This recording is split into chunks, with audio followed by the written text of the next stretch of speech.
Everyone, আসসালামু আলাইকুম। সবাই কেমন আছেন? Welcome back to my channel. আজকে আরেকটি নতুন ভিডিও নিয়ে আমি চলে আসলাম। আশা করি দেশ এবং দেশের বাইরে যেখান থেকে ভিডিওটি দেখছেন সবাই ভালো আছেন, সুস্থ আছেন।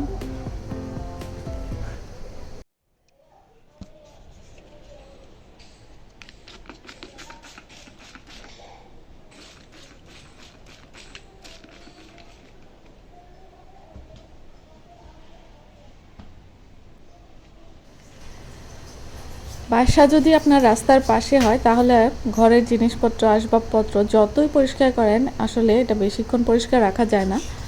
আমার বাসায় আমার যে খালা উনি ফার্নিচার প্রায় 2 দিন বা 3 দিন পর কিন্তু ক্লিন করে, কিন্তু তারপরেও আমাকে হাত লাগাতেই হয় দৈনিক। আর এই টি টেবিলটা আমি দৈনিক ক্লিন করি, তারপরেও কিছুক্ষণ পরে নোংরা হয়ে যায়। আর যেহেতু আমার বাসা মানে বাচ্চার ঘর, সেহেতু এটার উপর তো জানেনই অত্যাচার চলে, প্রায় খাবার টাবার এখানে খাওয়া হয়। তো কিছুক্ষণ পরপরই বলা চলে যে পরে ক্লিন করলেও এটা নোংরা হবেই। আর বাসা যেহেতু রাস্তার পাশে, ধুলো মানে কোত্থেকে জানি ধুলো আসে। আর দরজা জানালা আমি সাধারণত খুলেই রাখি।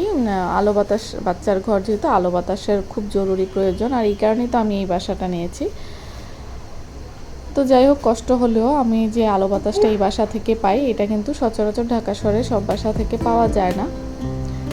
আর এই যে এত সুন্দর একটা মানি প্ল্যান্ট, এই মানি প্ল্যান্টের যে প্ল্যান্টটা সেটা হচ্ছে আমি শেয়ার করছি আপনাদের সাথে। আমি এটা কি দিয়ে তৈরি করেছি। তো এটা আমার একটা হচ্ছে গ্লাস ছিল, তো ওইটা হচ্ছে ক্লিন করতে গিয়ে একবার পরে ভেঙে গিয়েছিল। তো আমি আপনার ভাইয়াকে বললাম, তো ও যেটা করেছে এটা গ্লু গান দিয়ে নিচের এই যে জাস্ট নিচের এটা ছুটে গিয়েছিল, তো ও যেটা করেছে গ্লু গান দিয়ে ওটা আমাকে জোড়া লাগাই দিছে। তো এখন কিন্তু এই যে সুন্দর একটা আমার ডেকোর আইটেম হয়ে গেল, আর এটা বোঝাও যায় না।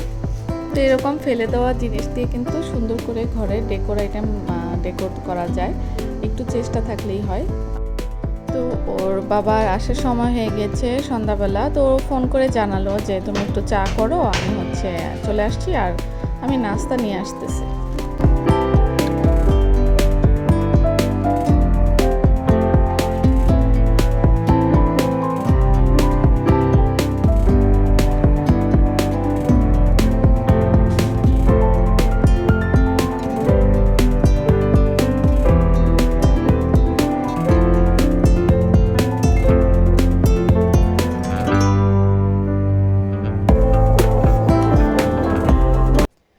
গত এক ভিডিওতে বলেছিলাম আমাদের বিল্ডিংয়েরই এক ভাইয়া হচ্ছে হোমমেড ফুড বিক্রি করে, তো ওখান থেকে শর্মা নিয়ে এসেছিল ওর বাবা। ওনার হোমমেড খাবারগুলি খুব মজা হয়।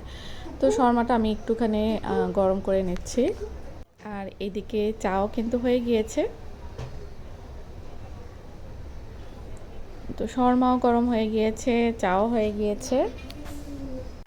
I know you told your friend you're not okay, and tell me what's wrong and why you never said you felt that way. And guess you're trying to stay strong and fake a smile until I look away. But I've known you too long, it hurts to watch your blue eyes fade to gray as you fade away, as you fade away. তো এখন চা খেয়ে নেব, নাস্তা করে নেব, তারপর আবার রান্নার আয়োজন করতে হবে। যদিও আমি সব কিছু কেটে কুটে রেখে দিয়েছিলাম বিকেলেই। এখন চা নাস্তা করে তারপর হচ্ছে রান্নাটা বসাই দেবো। আর বলে নিচ্ছি যে আমার ভিডিওটি যারা যারা এখনও দেখছেন সবাইকে অনেক অনেক ধন্যবাদ। আর যদি আমার ভিডিওটি ভালো লাগে একটা লাইক করবেন, আর যারা এখন আমার চ্যানেলটি সাবস্ক্রাইব করেননি, যদি ভালো লাগে আমার চ্যানেল রেগুলার দেখতে চান তাহলে অবশ্যই চ্যানেলটি সাবস্ক্রাইব করে ফেলবেন।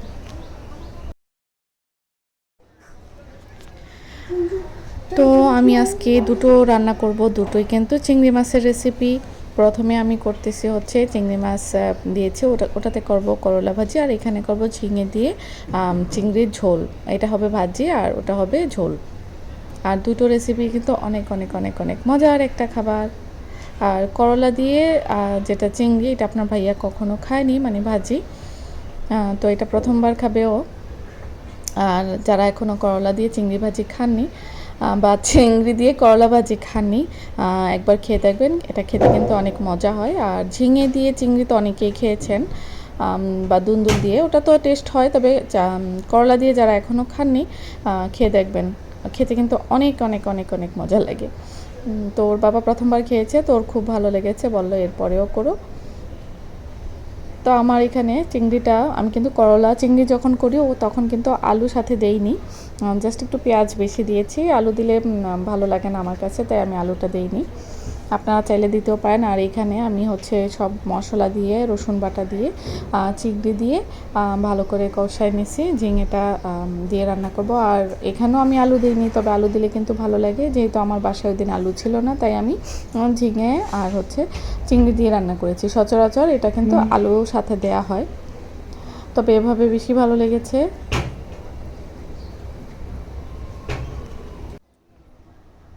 আর এই রান্নাটা মানে ঝিঙে দিয়ে কিন্তু অনেক কিছু রান্না করা যায়। ঝিঙে দিয়ে ডাল রান্না করা যায়। মানে ঝিঙেটা বা দুন্দুল, এই দুটো সবজি আমার গরমের সামার ভেজিটেবল যেটাকে বলে, আমার অনেক বেশি পছন্দের। অন্য সবজি খুব একটা গরমের আমার পছন্দ না, ঝিঙে আর হচ্ছে দুন্দুলটাই ভালো লাগে। এই তো রান্না কিন্তু প্রায় কমপ্লিট। এই যে চিংড়ি আর করলাও হয়ে গিয়েছে। দেখে বুঝতে পারছেন যে আজকের রাতের খাবারটা কিন্তু অনেক মজার। তো আমি রান্না শেষ করে একটু বাইরে আসলাম। আমার বাসায় কিন্তু প্রায় রাত 1-1:30 পর্যন্ত এরকমই আবহাওয়া থাকে। একদম মেইন পয়েন্টে বাসা তো, রাস্তা কেটে রাখছে, তো তাই রাস্তার মাঝখানে সবজির বাজার বসাইছে। আর আজকে একটু মনটা আসলে খারাপ, যেহেতু দেশের অবস্থা একটু ভালো না, এটা তো জানেন। এটা নিয়ে আর নতুন করে কিছুই বলার নেই। যদি আমার বাসার এখানে কিছুই বোঝার উপায় নেই। তবে এই জায়গাটা দেখলে খারাপ লাগে। এটা হচ্ছে এয়ারপোর্ট সামনে যেই নতুন শপিং মলটা হয়েছে, ওইটা কিন্তু সারা দিন এবং রাতে কিন্তু ওইখানে মানে বড় স্ক্রিনে কিন্তু সবসময় চালু থাকে, বাট এখন বন্ধ। তো এই জায়গাটা অন্ধকার দেখলে খুব খারাপ লাগে। আল্লাহ আমার দেশটাকে তুমি ভালো করে দাও। তো আমি ভিডিওর একদম শেষ প্রান্তে, আজকের মতো আমি এখানে বিদায় নিচ্ছি। সবাই ভালো থাকুন, সুস্থ থাকুন, আর সবাই সবার জন্য একটু বেশি বেশি দোয়া করবেন। তো আজকের মতো আমি এখানে বিদায় নিচ্ছি। সবাই ভালো থাকুন, সুস্থ থাকুন। আল্লাহ হাফেজ।